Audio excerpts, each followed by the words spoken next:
नमस्कार मंडळी. असं आईस्क्रीम कधी बनवलं आहे का तुम्ही? तर इथे मी फणसाचं आईस्क्रीम बनवलेलं आहे. जर बनवलं नसेल तर हा व्हिडिओ नक्की पहा तुम्ही.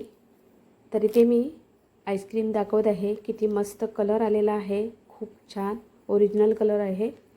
तर इथे मी अख्खा फणस नाही तर मी थोडासाच फणस घेतलेला आणि त्याचे गरे काढून घेतलेले आहे. ते गरे बारीक बारीक चॉप करून मी वरती टाकण्यासाठी हे बारीक चॉप करत आहे.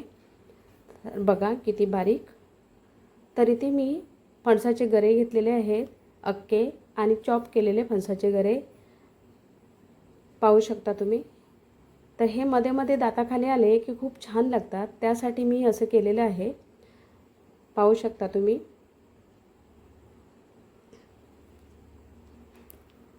असे बारीक केलेले आहेत. तर हे अमूलचं फ्रेश क्रीम आहे आणि मिठाई मीठ हे टाकल्यामुळे आईस्क्रीमची चव अजून वाढते. तर हे सर्व टाकून मी मिक्सरला ग्राइंड करून घेणार आहे. अमूलचं फ्रेश क्रीम आहे हे टाकलेलं आहे. तर हे बारीक वाटून घेतलं. आता एक क्रीम टाकायचं आहे, मिठाई मीठ मस्त एकजीव करून घ्यायचं. ह्याच्यामध्ये कोणता फ्लेवर टाकायची गरज नाही आहे, कारण फ्लेवर टाकला तर फणसाचा फ्लेवर येणार नाही. त्याच्यामुळे आपण हे फ्लेवर कोणते टाकायचे नाही आहेत. ड्रायफ्रूट तुमच्या आवडीनुसार टाकू शकता तुम्ही. तर इथे साखर किंवा काहीच गोड वापरलेलं नाही आहे.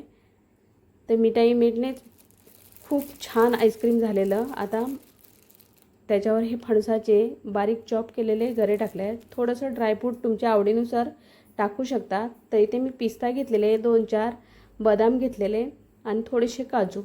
तर हे आपलं तयार झालं बेटर. तर आपण आता हे एका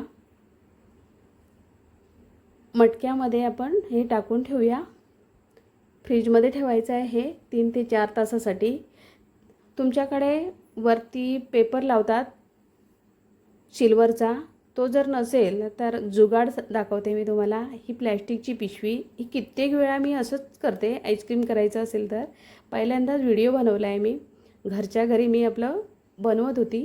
तर हा जुगाड आहे. तुमच्याकडे जर तो सिल्वरचा पेपर नसेल तर ही एक प्लॅस्टिकची पिशवी घ्यायची, मस्त त्याच्यावर चिकटवायची आणि वरतून रबर लावायचा, म्हणजे जेणेकरून बर्फ आतमध्ये झाला नाही पाहिजेत. तर हे असं व्यवस्थित लावून घ्यायचं, म्हणजे बर्फ होणार नाही. आणि खरोखर नाहीच झालेला, कारण मी नेहमी बनवते ना ते अशाच प्रकारे बनवते. आता उरलेला बेटर आहे ना, ते ह्या मी डब्यामध्ये काढून घेत आहे. हा हवाबंद डबा आहे, ह्याच्यात एअर पकडत नाही, त्याच्यामुळे मी ह्याच्यामध्ये काढून घेतलेला आहे.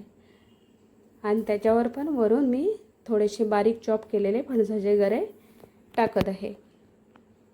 एकदा हा व्हिडिओ बघून तुम्ही नक्की आईस्क्रीम एकदा करून बघा. खूप छान झालेलं, घरात सर्वांना आवडलं. असं मस्त पॅक करायचं आणि वरतून झाकण लावून द्यायचा. तर आपलं आता आईस्क्रीम तयार आहे. बघू शकता तुम्ही, बर्फ अजिबात झालेला नाही आहे. जसं आपण ओरिजिनल याच्यामधून आणतो डेअरीमधून आईस्क्रीम, त्याचप्रमाणे झालेलं आहे. पाहू शकता तुम्ही.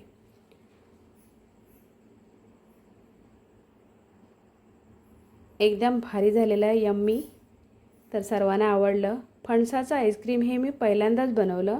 असं मी आंब्याचं किंवा असं काहीतरी वेगळ्या प्रकारचं काहीतरी करते मी, पण हे फणसाचं आईस्क्रीम मी पहिल्यांदाच बनवलं. तर छान झालेलं आहे, कुठेच बर्फ वगैरे पकडलेला नाही आहे. पाहू शकता, एकदम जवळून दाखवत आहे तुम्हाला. तसंच डब्यामध्ये मी ठेवलेलं, पण तो डबा फ्रीजमध्ये रबर तुटला त्याच्यामुळे मी दुसऱ्या डब्यात काढून ठेवलं. तर पाहू शकता, त्याच्यामध्ये मी तसंच केलेलं. त्याच्यावर पण मी प्लॅस्टिक टाकलेलं, प्लॅस्टिकची पिशवी स्वच्छ धुवून. तर ते पाहू शकता तुम्ही, मस्त आईस्क्रीम झालेलं आहे. आपलं इथे पण बर्फ वगैरे पकडलेला नाही आहे. हे 6 तास मी फ्रीजरमध्ये ठेवलेलं आईस्क्रीम. सुंदर असं आईस्क्रीम झालेलं आहे. ह्याच प्रकारे तुम्ही करून बघा. जशी रेसिपी सांगितली आहे त्यानुसार तुम्ही बनवा. तुमची रेसिपी अजिबात चुकणार नाही. आणि जर माझा व्हिडिओ तुम्हाला आवडला असेल तर नक्की लाईक, शेअर, सबस्क्राईब करा. धन्यवाद. आणि अशाच नवीन नवीन व्हिडिओसाठी बेल आयकॉनही दाबा. बऱ्याच दिवसांनी मी हा व्हिडिओ शेअर करत आहे, तब्येत बरी नसल्यामुळे. तर सपोर्ट करा. पुन्हा एकदा मनापासून धन्यवाद आणि मस्त कमेंट करा.